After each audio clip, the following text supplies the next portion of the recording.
Coulomb नियम देखते हैं। कूलाम नियम 1750 ईस्वी में कूलाम नामक वैज्ञानिक ने दिया था।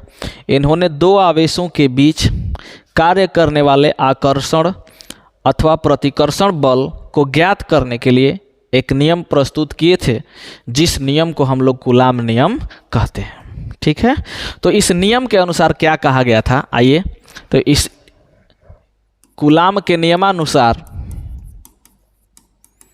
कूलाम के नियमानुसार, कूलाम के नियमानुसार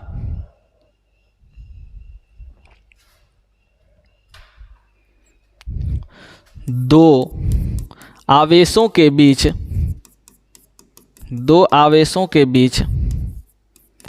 कार्य करने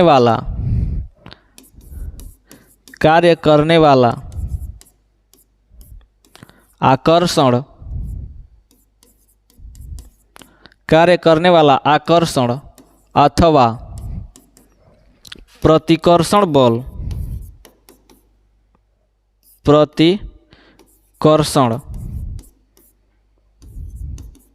बल का मान दोनों आवेशों के परिमाणों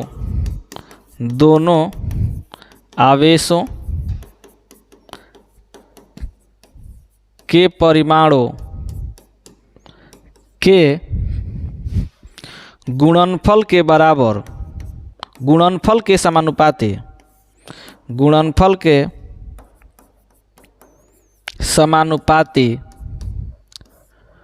तथा उनके बीच की दूरी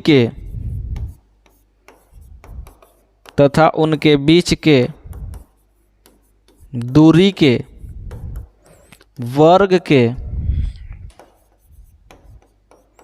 व्युत्क्रमानुपाती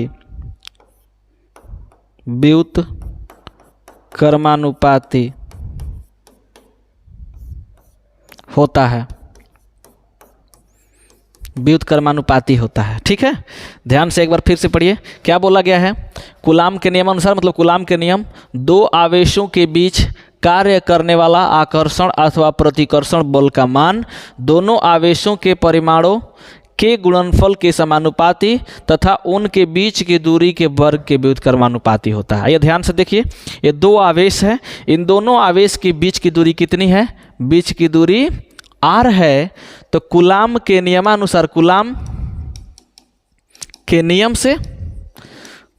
नियम से क्या बोला गया कि इनके बीच जो बल लग रहा है, आकर्षण अथवा प्रतिकर्षण बल F, वो क्या है, दोनों आवेशों के परिमाणों के गुणनफल के समानुपाती इनका परिमाण गुणे इनका परिमाण, अर्थात Q1 इंटू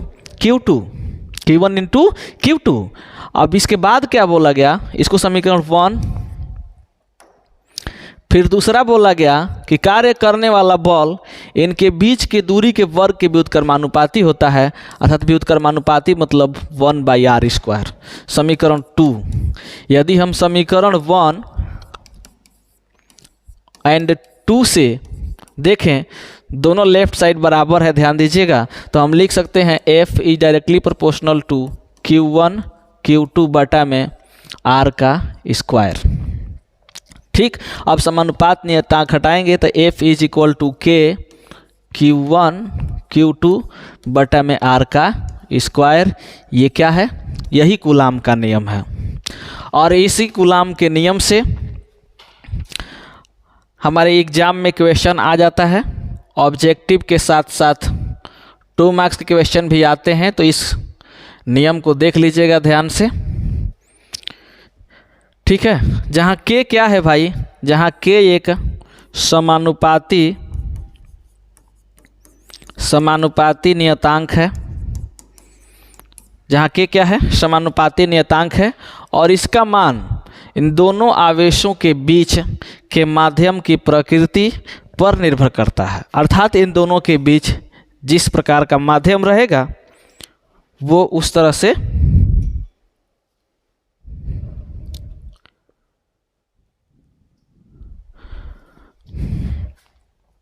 निर्भर करता है।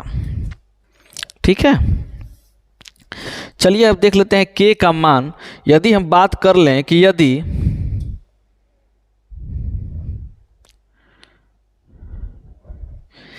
यदि बात कर लें पहला कि दोनों आवेशों के बीच माध्यम कुछ भी माध्यम न हो अर्थात निर्वात हो, तो निर्वात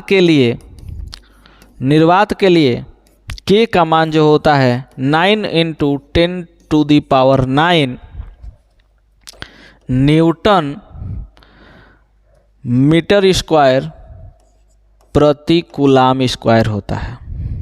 ठीक है, इस के का मान क्या होता है 9 × 10⁹ न्यूटन प्रति मीटर स्क्वायर प्रति कूलाम स्क्वायर, ये इसका मान होता है। कब?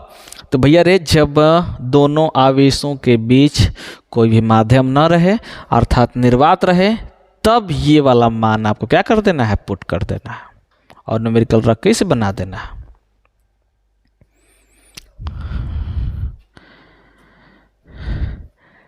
चलिए फिर मिलते हैं अगले दिन और उम्मीद करते हैं कि अगले दिन मैं इससे और अच्छा बेहतर वीडियो लेकर के आऊँगा और आप लोग हमारे चैनल से जुड़ जाइए। एग्ज़ाम तक मैं आपको अच्छे कंटेंट फिजिक्स के लिए प्रोवाइड कराऊंगा। हमारे चैनल से जुड़े रहिए। धन्यवाद।